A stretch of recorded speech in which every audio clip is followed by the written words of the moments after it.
Olá, esse é mais um episódio do programa em podcast Advogando em Direito Administrativo. E hoje nós vamos seguir com aquela série de lives a respeito da advocacia contra planos de saúde. Mais uma vez temos a honra de receber o professor Fabrício Bolzan, que vai falar sobre as armadilhas do plano de saúde empresarial. Essa live tem a ver até com a minha experiência.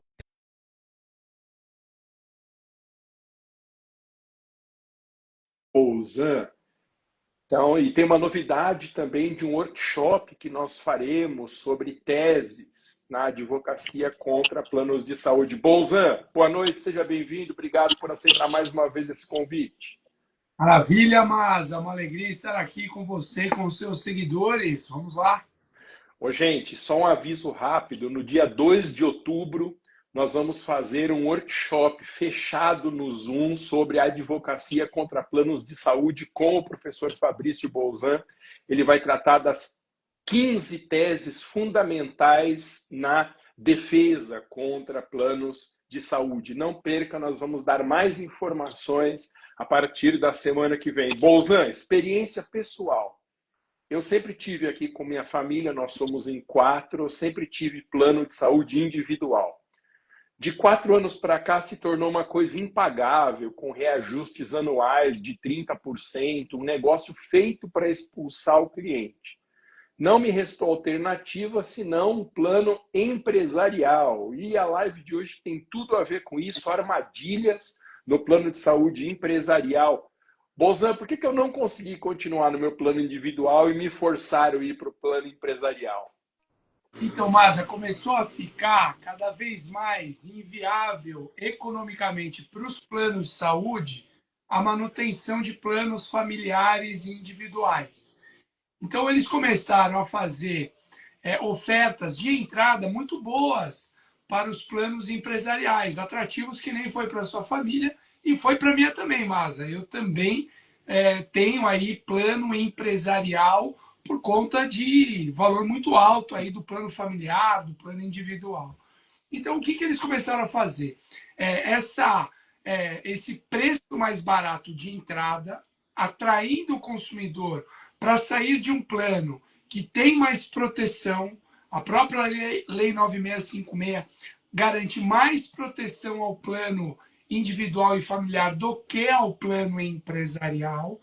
E aí a pessoa pensa única e exclusivamente na parte econômica, acaba saindo e aí começa a se deparar com alguns problemas que a gente chamou aqui de algumas armadilhas. Então, quem está no plano familiar, individual e consegue pagar, eu recomendo permanecer, porque hoje está cada vez mais difícil você conseguir contratar um plano individual ou familiar. São pouquíssimas as operadoras que fornecem esse tipo de produto ainda no mercado de consumo. Nossa, que coisa, Bolzan. E quais são, então, as principais armadilhas de um plano empresarial como esse, ao qual nós dois aderimos por falta de opção, né, Bolzan? É isso. Por exemplo, o plano empresarial, Masa, ele não precisa seguir o percentual de aumento que a ANS fixa anualmente para o plano familiar e para o plano individual. Então, pode ser um aumento maior e geralmente é um aumento maior. Aí, o que acontece? A gente entrou num plano, num valor um pouco menor, e a cada ano que vai passando, Masa, você vai se deparar aí com a possibilidade de, ao final das contas, estar pagando um plano mais caro do que o outro. Porque além do aumento anual que o plano empresarial pode fazer, ele vem com o chamado aumento de sinistralidade. Ele prova por uma conta que só ele sabe fazer que você gastou mais com a sua empresa do que aquilo que foi estipulado e previsto inicialmente no contrato. Então, tem 2 aumentos anuais. O aumento que é o regular, que é permitido ser maior do que aquele para plano individual e familiar, que tem um percentual fixado pela ANS. Então, veja, já era alto o aumento para a gente que estava lá no familiar. Agora, então, tem a possibilidade de ser maior, e geralmente é bem maior. E ainda, se às vezes aconteceu alguma cirurgia extraordinária, uma internação, um tratamento oncológico, eles vão colocar ainda o valor do aumento pela sinistralidade, aumentando ainda mais o plano de saúde. Essa é uma armadilha. Uma outra armadilha é que o plano empresarial ele pode ser encerrado sem motivação, desde que já tenha pelo menos 12 meses de vigência. Então, o que é muito comum, Masa? A pessoa está lá no plano empresarial, começa um tratamento de alto custo. Eles esperam 12 meses de vigência do contrato. Bateu 12 meses, chega a cartinha. Olha, daqui 60 dias não temos mais interesse em ter o senhor como nosso cliente. Pô, mas eu estou no meio de um tratamento de câncer. Como é que eu vou fazer? Eles não estão nem aí. Eles utilizam a armadilha de ser um plano empresarial que permite o encerramento sem motivação e decretam isso. Colocam fim ao contrato, mesmo tendo uma pessoa ali com tratamento de câncer.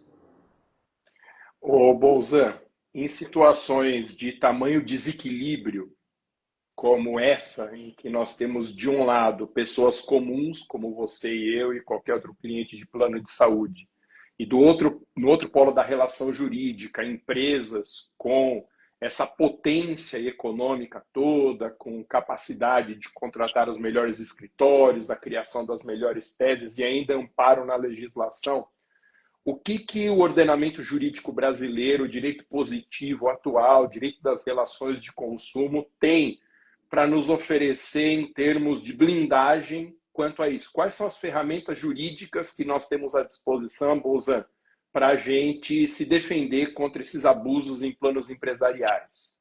Excelente pergunta, Masa. Mesmo porque amanhã o Código de Defesa do Consumidor completa 35 anos de existência. Dia 11 de setembro é a data de aniversário do Código de Defesa do Consumidor, que é de 1990. Então ele completa amanhã 35 anos de existência. O Código de Defesa do Consumidor, mas ele vem para justamente proteger essas relações desiguais, como, por exemplo, o plano de saúde, o todo-poderoso fornecedor e o vulnerável consumidor. E como é que ele protege? Ele é considerado uma lei principiológica. Ele traz vários princípios, vários direitos básicos para reequilibrar essa relação jurídica que nasce desigual. Então, impõe deveres à parte mais forte, confere direitos à parte mais fraca para reequilibrar uma relação jurídica como essa que nasce desigual. Portanto, nós temos o Código de Defesa do Consumidor, nós temos a Lei 9656, que para a jurisprudência, em planos empresariais como o meu e como o seu, de poucas vidas, em que é evidente um plano familiar, só que mascarado, travestido de plano empresarial, a jurisprudência do nosso país, de forma majoritária, vem admitindo a aplicação das mesmas regras como se fosse um plano familiar. Mesmo sendo um plano individual, mesmo sendo um plano empresarial, aplica-se as mesmas regras de um plano familiar. Porque, na verdade, é isso. Aqui do meu lado sou eu, minha esposa, meus filhos. Aí do seu lado é você, a sua esposa, as filhas. E, na verdade, é um plano familiar travestido de plano empresarial. Então, a jurisprudência é muito boa, muito favorável. Claro, mas desde que a petição venha redonda, desde que o pedido seja bem feito ao Poder Judiciário. Não adianta a gente falar que tem jurisprudência, mas o advogado não sabe pedir, não sabe peticionar. Então, eu lembro que eu tenho um amigo que ele não advoga nessa área e acabou se atrevendo a advogar para ajudar uma pessoa. Gente, quando ele veio falar comigo, como é que eu consigo eliminar? Que eu estou há 6 meses e ainda não consegui eliminar.